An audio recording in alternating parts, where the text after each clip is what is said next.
I want you to visualize this. Visualize yourself in 10 to 15 years. So right now you're probably, let's say, in your 20s. By this time, you'll be not only in your mid to late 30s, but you'll also be in your absolute prime as a man. Looks-wise, health-wise, physically, financially. You keep working on your self-improvement, watching this channel, connecting with other men, other brothers, mentors, and you keep doing this stuff daily, applying it daily. Honestly, bro, I'm not saying this just to tickle your ears, but you'll be top 3 in your entire city. It's really not that complex, bro. It's just about making good decisions and then letting things play out. Elliot Holst talks about how us men, we age more like fine wine, while women, on the other hand, they age more like expired milk.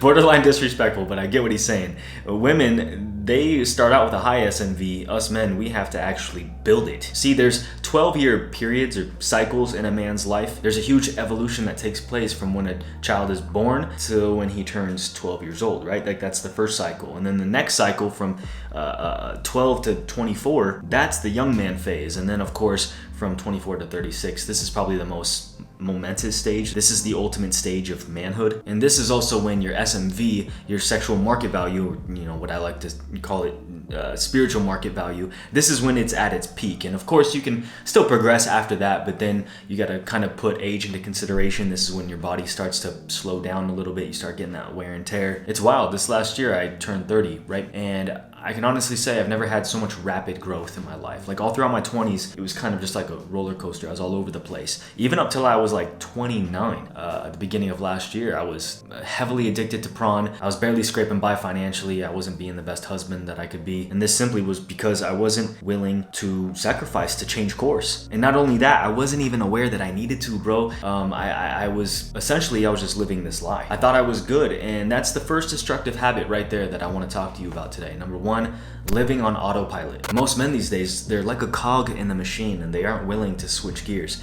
And I know this may sound a little mundane, but hey, it's the truth, bro. And before you even begin to raise your SMV, you gotta first be able to break the mold of your day-to-day habits. See, we talked about this before here on this channel, how no books, no seminars, no YouTube gurus, even like myself, none of these things are gonna set you free. The only thing that's gonna set you free is making good decisions. Before even making good decisions, it's about just making decisions, period. See, most men these days, they're not even making decisions. They're just mindlessly going throughout their day. They've got no direction, no plan, no vision for their life. And instead of being directed by their values, they're directed by just their environments. Tony Robbins, he says in the book, Awaken the Giant Within, this big old fat book that was written in the 80s, actually.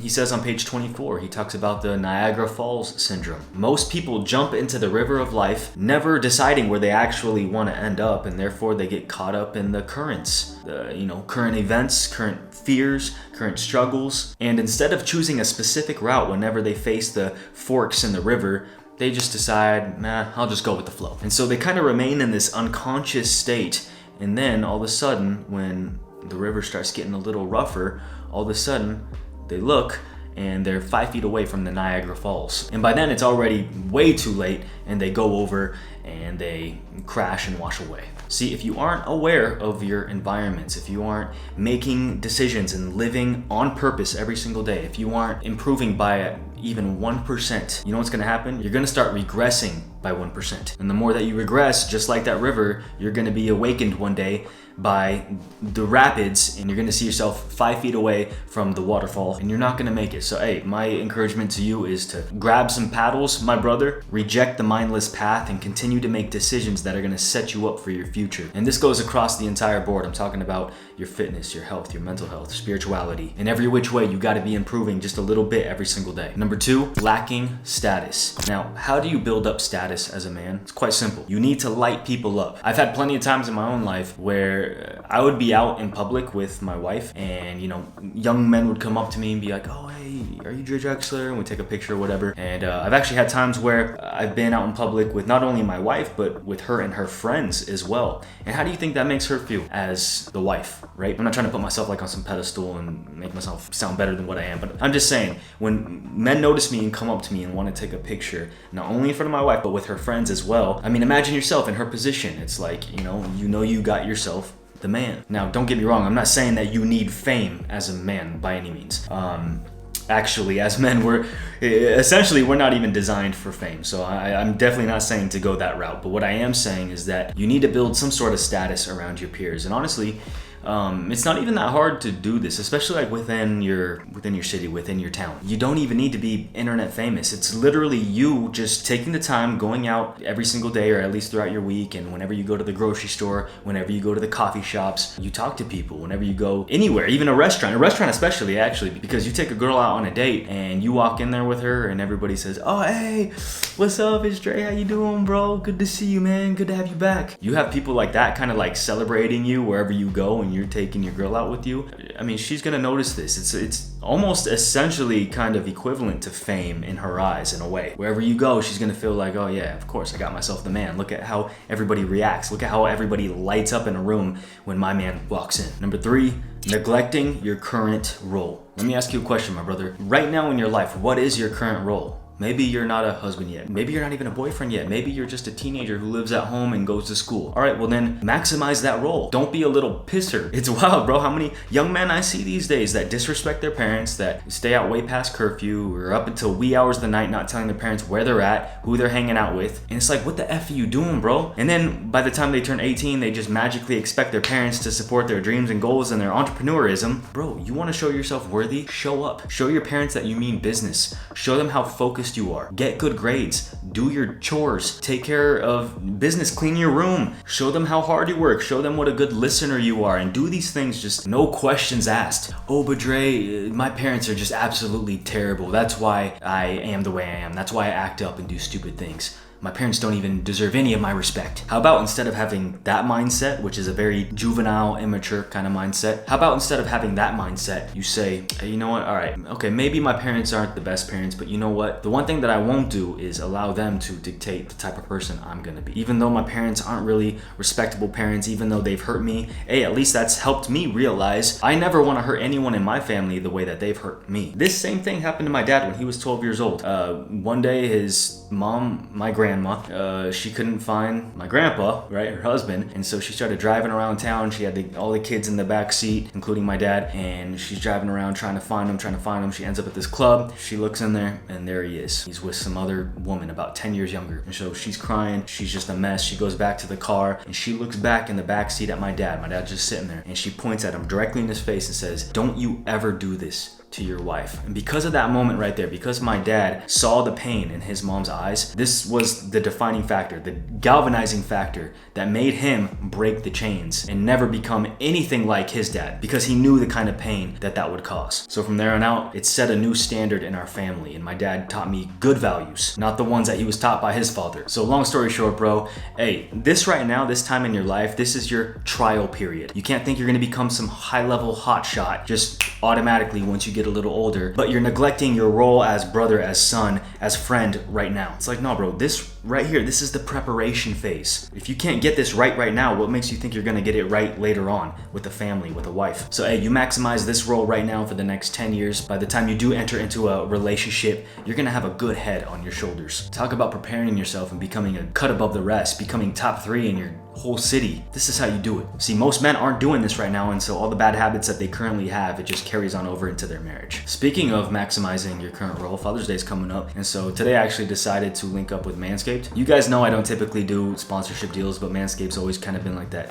exception, and I'm a huge advocate of the brand. So hey, they actually have a huge deal for Father's Day. So hey, whether you want to get your hands on some products or if you want to hook your dad up for Father's Day, I highly recommend that you check out their latest release, the Beard Hedger Trimmer. This trimmer right here, it makes your grooming effortless. It's got a rotary wheel that allows you to trim at different lengths, so no more messy drawers full of guard attachments that you have to keep on switching out. They also got the Weed Whacker 2.0 nose and ear hair trimmer, which in my opinion is 10 times more effective and powerful than the original. I absolutely love this product. I actually just got it from my dad like a couple weeks ago. And finally, the Lawnmower 4.0, which is great for manscaping. It's got skin safe technology, and of course all these products that I'm showing you today are all waterproof and cordless. By the way, the Lawnmower 4.0 and the Weed Whacker 2.0 are both included in the performance package, so I highly recommend you to check it out. It's got everything you need, plus 2 free additional gifts, so you can get all of that, plus 20% off, plus free shipping as well, but only if you click the link that I have for you down below right now, so be sure to check that out. All right, now moving on to number 4, avoiding failure. Now this right here, this one's real for me, bro. Like, this is one I actually really struggle with. I hate admitting this. Like right now, okay, look, if I had to rate my SMV just kind of off the dome, it would be like a 5, maybe 6. Obviously, I'm far from my peak. Like, I'm doing good, but I'm in the beginning stages right now of my 30s. I've got a long ways to go, physically, mentally, spiritually, of course, every which way. And on top of that, I mean, like, genetically, I don't even think I even could get to a 10, because 10 is just absolute perfection. First of all, like, I'm not 6'2". I'm not like some Giga Chad. But then again, like, perfection is not even something that I'm chasing, right? I'm just trying to become the best me that I can be. But anyways, now with that said, going back to avoiding failure, this is something that I really, really struggle with. And so I'd say if I didn't struggle with this, I would probably say on the SMV kind of scale, I would be at a good solid 7 right now. This right here has single-handedly been one of those factors that have held me back in life, especially when it comes to business, bro. Like, just being transparent with you, failure freaks me out. I avoid it. And so what does that do? It paralyzes me. Rather than setting big goals, I set little goals because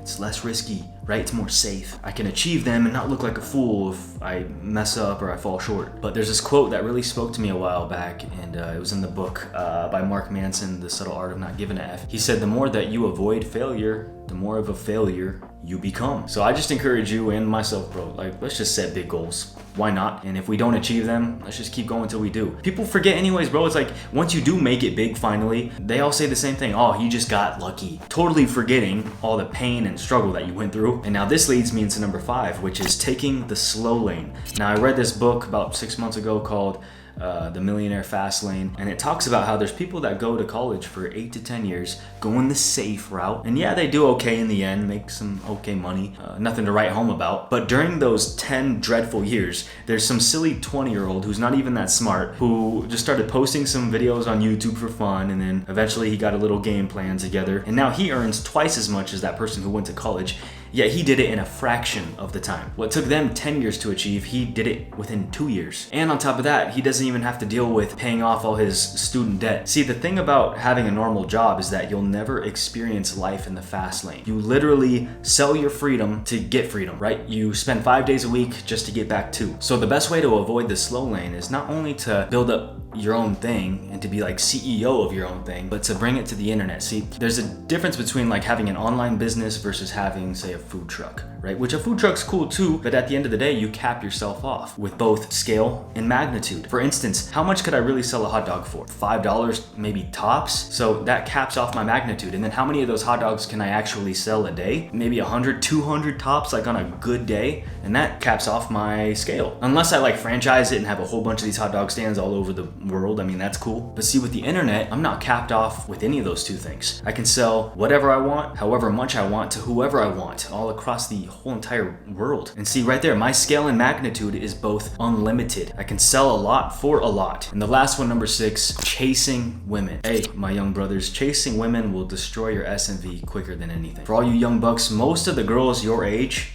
they ain't even ready, bro. They don't even know what they want yet. They're out here in the world following all culture's trends, following all the things and all the people that they see on social media. And most of them aren't even worthy of being your girl. So why even mess with them? Might as well focus on your path. And of course, like if God presents you with a woman early on in your youth, like he did for me when I was young, I mean, then cool, obviously. If you find a girl that's willing to go to war with you, not against you, then by all means, pursue it. If you find a girl that's literally knocking down doors to be with you, then great, but never chase it. See, there's a difference between pursuing and chasing. Chasing only means one thing. It means going after something that doesn't want to be caught. Pursuing is mutual. Most of the time, it's funny because men will go out on these dates or hang out with girls and they'll think, oh, I wonder if she likes me. I wonder how she feels about me. I wonder if she's like into me. And it's like, bro, the fact that you even have to ask that probably means that she's not into you. See, that's the thing about women, bro, is that they make it clear as frick. It's not hard to tell whether a girl's into you or not. You don't have to sit there second guessing and thinking to yourself, wondering. If a woman is playing games, if she's not reciprocating the feelings that you have, that you're showing, It's time to go, bro. You gotta bounce. You need to respect your time. Set high standards for yourself. And in the meantime, just work on you. Be ready for when the right girl comes along. A great question to ask yourself is, hey, if I was to enter into a relationship right now, how much value would I have to offer this girl? What would she gain from being with me? And that's a question you gotta ask yourself, and you gotta be real with yourself, bro. You gotta be real. With that said, my brother, hey, if you dug today's video, please give it a nice big thumbs up. Hit the notifications button to be informed when I drop a new one. And hey, check out this powerful video right here. It'll take your life to the next level. And I'll catch you on the next video. Peace always.